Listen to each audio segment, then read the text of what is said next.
اللہم صلی علی سیدنا محمد وعلی آلہ وصحبہ دعوت و ہدایت کی ایک ہنسی شفق لے کر میرے مصطفیٰ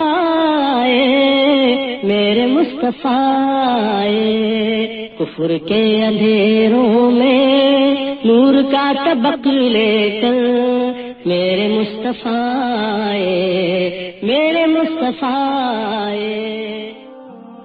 Episode 55. الرحیق المختوم، غزوہ ذات الرقاع۔ جب رسول اللہ صلی اللہ علیہ وسلم احزاب کے 3 بازوؤں میں سے 2 مضبوط بازوؤں کو توڑ کر فارغ ہو گئے تو تیسرے بازو کی طرف توجہ کا بھرپور موقع مل گیا۔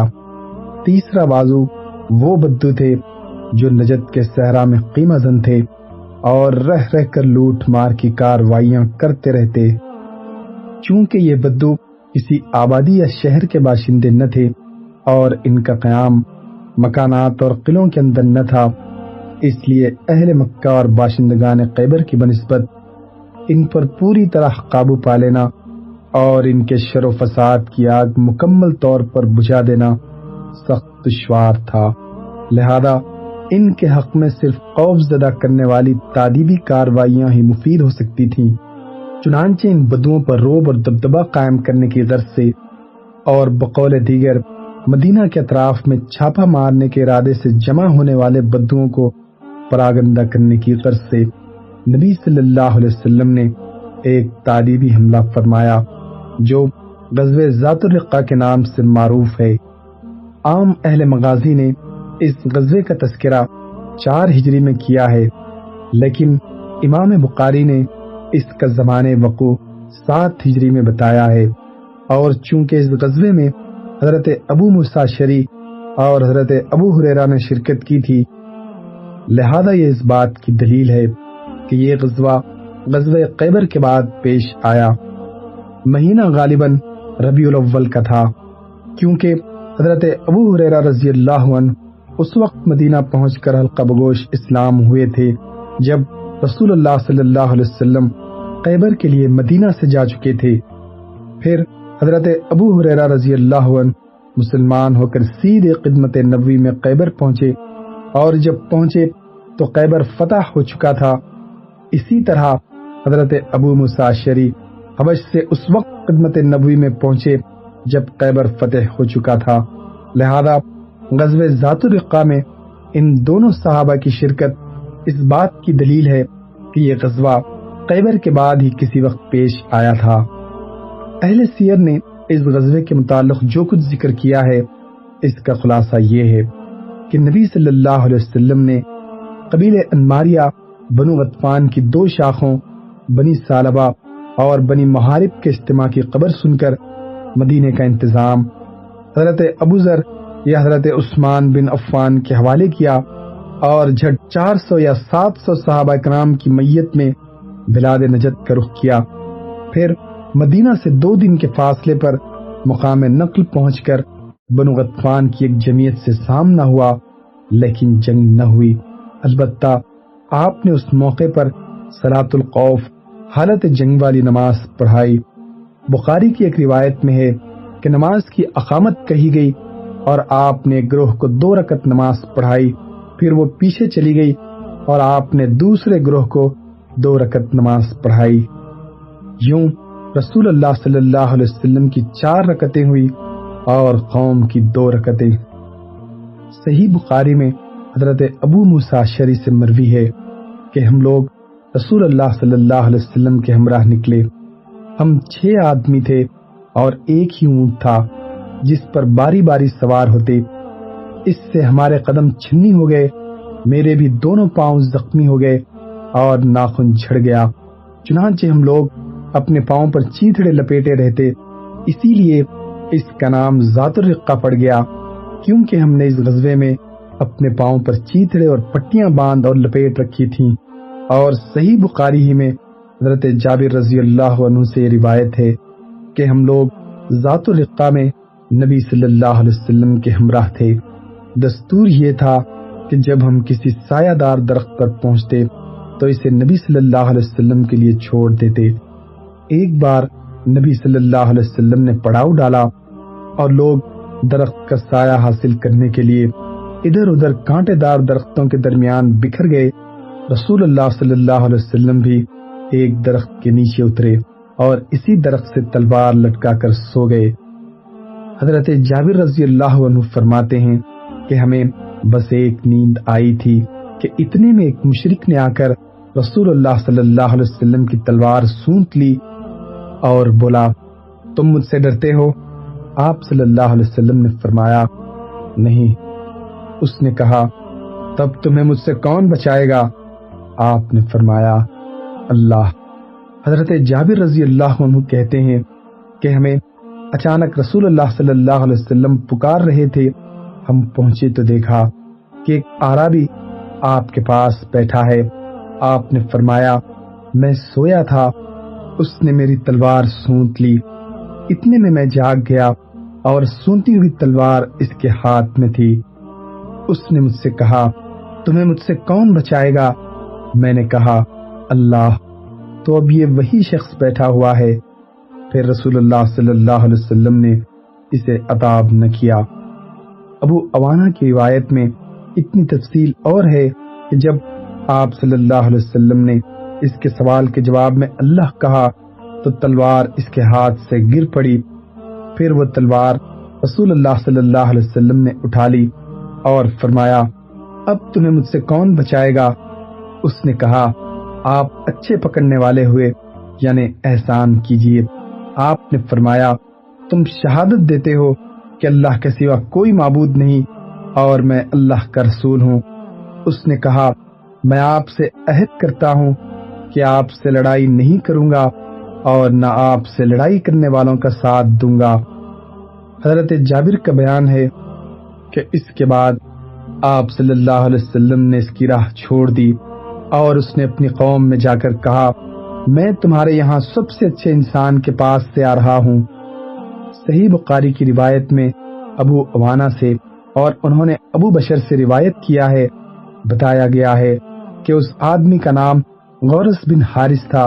ابن حجر کہتے ہیں کہ واقعی کے نزدیک اس واقعے کی تفصیلات میں یہ بیان کیا گیا ہے کہ اس عربی کا نام دعشور تھا اور اس نے اسلام قبول کر لیا، لیکن واقعی کے کلام سے بظاہر معلوم ہوتا ہے یہ الگ الگ دو واقعات تھے جو دو الگ الگ غزووں میں پیش آئے۔ واللہ عالم۔ اس غزوے سے واپسی میں صحابہ کرام نے ایک مشرک عورت کو گرفتار کر لیا۔ اس پر اس کے شوہر نے نظر مانی کہ وہ اصحاب محمد کے اندر ایک خون بہا کر رہے گا، چنانچہ وہ رات کے وقت آیا۔ رسول اللہ صلی اللہ علیہ وسلم نے دشمن سے مسلمانوں کی حفاظت کے لیے دو آدمیوں یعنی عباد بن بشر اور عمار بن یاسر کو پہرے پر مامور کر رکھا تھا۔ جس وقت وہ آیا، حضرت عباد کھڑے نماز پڑھ رہے تھے۔ اس نے اسی حالت میں ان کو تیر مارا۔ انہوں نے نماز توڑے بغیر تیر نکال کر جھٹک دیا۔ اس نے دوسرا اور تیسرا تیر مارا، لیکن انہوں نے نماز نہ توڑی اور سلام پھیر کر ہی فارغ ہوئے۔ پھر اپنے ساتھی کو جگایا۔ ساتھی نے حالات جان کر کہا، سبحان اللہ، آپ نے مجھے جگہ کیوں نہ دیا؟ انہوں نے کہا، میں ایک سورت پڑھ رہا تھا، گوارا نہ ہوا اسے کاٹ دوں۔ سنگ دل اعراب کو مروب اور خوف زدہ کرنے میں اس غزوے کا بڑا اثر رہا۔ ہم اس غزوے کے بعد پیش آنے والے سرایہ کی تفصیلات پر نظر ڈالتے ہیں تو دیکھتے ہیں کہ غطفان کے ان قبائل نے اس غزوے کے بعد سر اٹھانے کی جرت نہ کی، بلکہ ڈھیلے پڑتے پڑتے سپر انداز ہو گئے اور بلا کر اسلام قبول کر لیا۔ حتیٰ کہ ان اعراب کے کئی قبائل ہم کو فتح مکہ، غزوہ حنین میں مسلمانوں کے ساتھ نظر آتے ہیں اور انہیں غزوہ حنین کے مال غنیمت سے حصہ دیا جاتا ہے۔ پھر فتح مکہ سے واپسی کے بعد ان کے پاس صدقات وصول کرنے کے لیے اسلامی حکومت کے وہ مال بھیجے جاتے ہیں اور وہ باقاعدہ اپنے صدقات ادا کرتے ہیں۔ غرض اس حکمت عملی سے وہ تینوں بازو ٹوٹ گئے جو جنگ خندق میں مدینہ پر حملہ آور ہوئے تھے، اور اس کی وجہ سے پورے علاقے میں امن و سلامتی کا دورہ ہو گیا۔ اس کے بعد بعض قبائل نے بعض علاقوں میں جو شور و غغا کیا، اس پر مسلمانوں نے بڑی آسانی سے قابو پا لیا، بلکہ اسی غزوے کے بعد بڑے بڑے شہروں اور ممالک کی فتوحات کا راستہ ہموار ہونا شروع ہوا، کیونکہ اس غزوے کے بعد اندرون ملک حالات پوری طرح اسلام اور مسلمانوں کے لیے سازگار ہو چکے تھے۔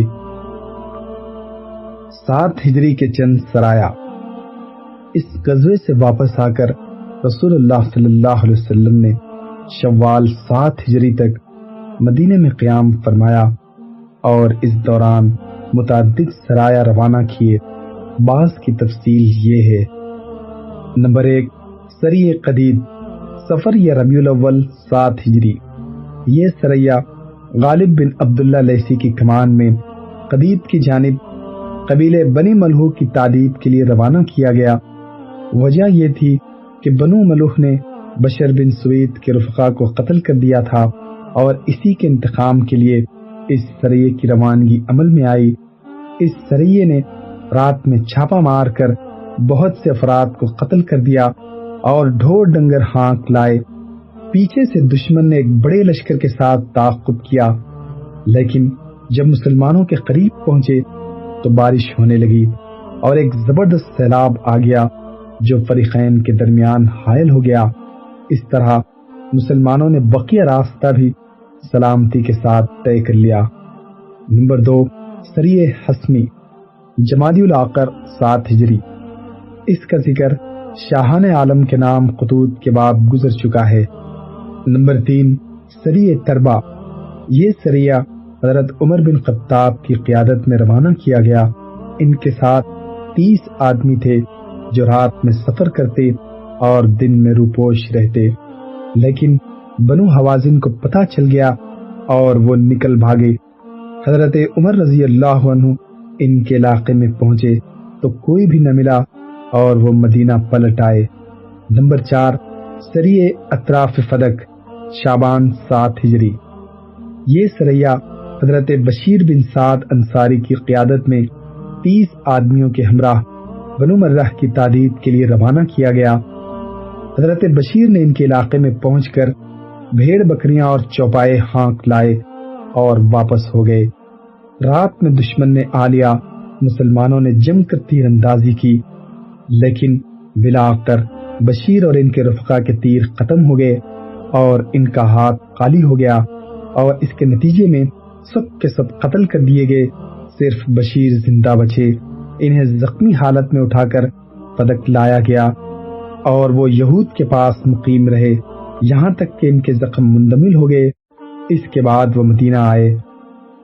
نمبر 5، سریہ میفا، رمضان 7 ہجری۔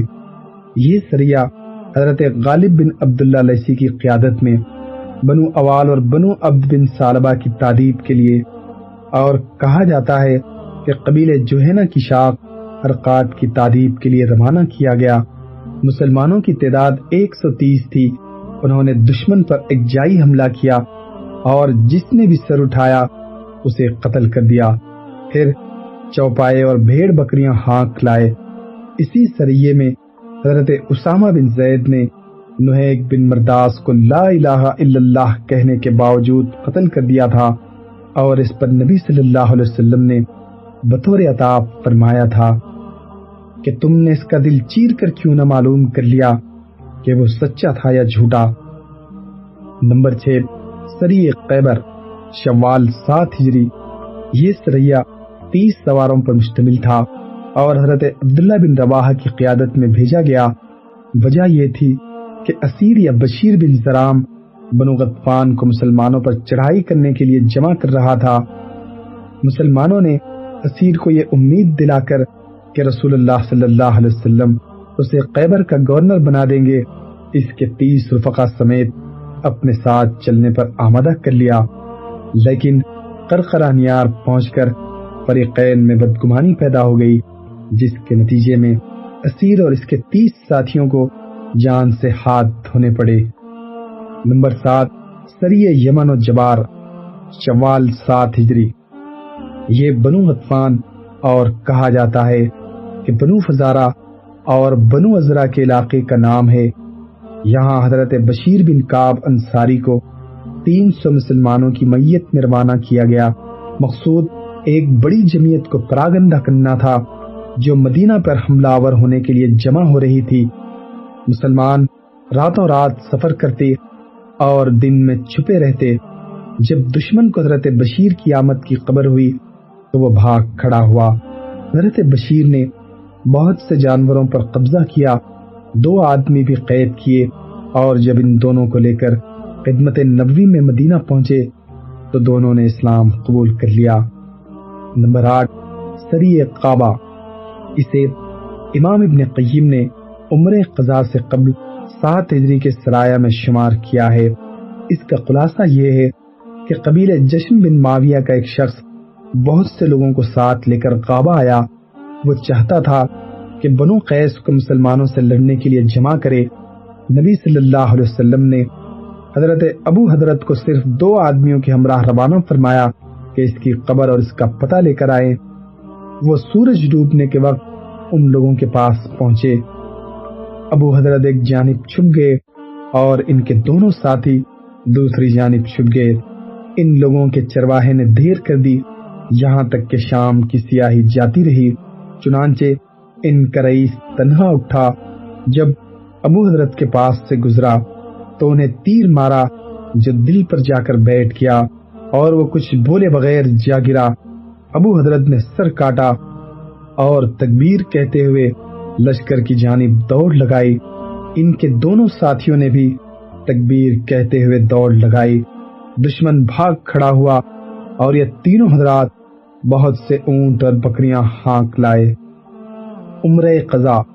امام حاکم کہتے ہیں یہ خبر تواتر کے ساتھ ثابت ہے کہ جب ذی قعدہ کا چاند ہو گیا تو نبی صلی اللہ علیہ وسلم نے اپنے صحابہ اکرام کو حکم دیا اپنے عمرہ کی قضا کے طور پر عمرہ کریں، اور کوئی بھی آدمی جو حدیبیہ میں حاضر تھا پیچھے نہ رہے۔ چنانچہ اس مدت میں جو لوگ شہید ہو چکے تھے انہیں چھوڑ کر بقیہ سب ہی لوگ روانہ ہوئے، اور اہل حدیبیہ کے علاوہ کچھ اور لوگ بھی عمرہ کرنے کے لیے ہمراہ نکلے۔ اس طرح تعداد 2000 ہو گئی۔ عورتیں اور بچے ان کے علاوہ تھے۔ رسول اللہ صلی اللہ علیہ وسلم نے اس موقع پر ابو رحم غفاری کو مدینہ میں اپنا جانشین مقرر کیا، 60 اونٹ ساتھ لیے، اور ناجیہ بن جندب اسلمی کو ان کی دیکھ بھال کا کام سونپا۔ ذوالحلیفہ سے عمرہ کا احرام باندھا اور لبیک کی صدا لگائی۔ آپ صلی اللہ علیہ وسلم کے ساتھ مسلمانوں نے بھی لبیک پکارا، اور قریش کی جانب سے بدعہدی کے اندیشے کے سبب ہتھیار اور جنگجو افراد کے ساتھ مستعد ہو کر نکلے۔ جب وادی یاجج پہنچے تو سارے ہتھیار یعنی ڈھال، نیزے سب رکھ دیے، اور ان کی حفاظت کے لیے اوس بن قولی انصاری کی ماتحتی میں 200 آدمی وہیں چھوڑ دیے، اور سوار کا ہتھیار اور میان میں رکھی ہوئی تلواریں لے کر مکے میں داخل ہوئے۔ رسول اللہ صلی اللہ علیہ وسلم مکے میں داخلے کے وقت اپنی قصوہ نامی اونٹنی پر سوار تھے۔ مسلمانوں نے تلواریں حمائل کر رکھی تھی اور رسول اللہ صلی اللہ علیہ وسلم کو گھیرے میں لیے ہوئے لبیک پکار رہے تھے۔ مشرکین مسلمانوں کا تماشا دیکھنے کے لیے گھروں سے نکل کر کعبے کی شمال میں واقع جبل قیقان پر جا بیٹھے۔ انہوں نے آپس میں باتیں کرتے ہوئے کہا تھا کہ تمہارے پاس ایک ایسی جماعت آ رہی ہے جسے یثرب کے بخار نے توڑ ڈالا ہے۔ اس لیے نبی صلی اللہ علیہ وسلم نے صحابہ کرام کو حکم دیا کہ وہ پہلے 3 چکر دوڑ کر لگائیں، البتہ رکن یمانی اور حجر اسود کے درمیان صرف چلتے ہوئے گزریں۔ کل 7 چکر دوڑ کر لگانے کا حکم محض اس لیے نہیں دیا کہ رحمت و شفقت مقصود تھی، اس حکم کا منشا یہ تھا کہ مشرکین آپ کی قوت کا مشاہدہ کر لیں۔ اس کے علاوہ آپ نے صحابہ اکرام کو استباح کا بھی حکم دیا۔ استباح کا مطلب یہ ہے کہ دایاں کندھا کھلا رکھیں اور چادر داہنی بغل کے نیچے سے گزار کر آگے پیچھے دونوں جانب سے اس کا دوسرا کنارہ بائیں کندھے پر ڈال لیں۔ رسول اللہ صلی اللہ علیہ وسلم مکے میں اس پہاڑی گھاٹی کے راستے سے داخل ہوئے جو ہجون پر نکلتی ہے۔ مشرکین نے آپ صلی اللہ علیہ وسلم کو دیکھنے کے لیے لائن لگا رکھی تھی۔ آپ صلی اللہ علیہ وسلم مسلسل لبیک کہہ رہے تھے، یہاں تک کہ حرم پہنچ کر اپنی چھڑی سے حجر اسود کو چھوا، پھر طواف کیا۔ مسلمانوں نے بھی طواف کیا۔ اس وقت حضرت عبداللہ بن رواحہ تلوار حمائل کیے رسول اللہ صلی اللہ علیہ وسلم کے آگے آگے چل رہے تھے اور رجز کے یہ اشعار پڑھ رہے تھے، کفار کے پتو ان کا راستہ چھوڑ دو، راستہ چھوڑ دو کہ ساری بھلائی اس کے پیغمبر ہی میں ہے۔ رحمان نے اپنی تنزیل میں اتارا ہے، یعنی ایسے صحیفوں میں جن کی تلاوت اس کے پیغمبر پر کی جاتی ہے۔ اے پروردگار، میں ان کی باتوں پر ایمان رکھتا ہوں اور اسے قبول کرنے ہی کو حق جانتا ہوں کہ بہترین قتل وہ ہے جو اللہ کی راہ میں ہو۔ آج ہم اس کی تنزیل کے مطابق تمہیں ایسی مار ماریں گے کہ کھوپڑی اپنی جگہ سے جھٹک جائے گی اور دوست کو دوست سے بے خبر کر دے گی۔ حضرت انس رضی اللہ عنہ کی روایت میں یہ بھی مذکور ہے کہ اس پر حضرت عمر بن خطاب رضی اللہ عنہ نے کہا، اے ابن رواحہ، تم رسول اللہ کے سامنے اور اللہ کے حرم میں شعر کہہ رہے ہو۔ نبی صلی اللہ علیہ وسلم نے فرمایا، اے عمر، انہیں رہنے دو، کیونکہ یہ ان کے اندر تیر کی مار سے بھی زیادہ تیز ہے۔ رسول اللہ صلی اللہ علیہ وسلم اور مسلمانوں نے 3 چکر دوڑ کر لگائے۔ مشرکین نے دیکھا تو کہنے لگے، یہ لوگ جن کے متعلق ہم سمجھ رہے تھے بخار نے انہیں توڑ دیا ہے، یہ تو ایسے اور ایسے لوگوں سے بھی زیادہ طاقتور ہیں۔ طواف سے فارغ ہو کر آپ صلی اللہ علیہ وسلم نے صفا و مروہ کی سعی کی۔ اس وقت آپ کی ہدی یعنی قربانی کے جانور مروہ کے پاس کھڑے تھے۔ آپ صلی اللہ علیہ وسلم نے سعی سے فارغ ہو کر فرمایا، یہ قربان گاہ ہے اور مکے کی ساری گلیاں قربان گاہ ہیں۔ اس کے بعد مروہ ہی کے پاس جانوروں کو قربان کر دیا، پھر وہیں سر منڈایا۔ مسلمانوں نے بھی ایسا ہی کیا۔ اس کے بعد کچھ لوگوں کو یاجز بھیج دیا گیا کہ وہ ہتھیاروں کی حفاظت کریں، اور جو لوگ حفاظت پر مامور تھے وہ آ کر اپنا عمرہ ادا کر لیں۔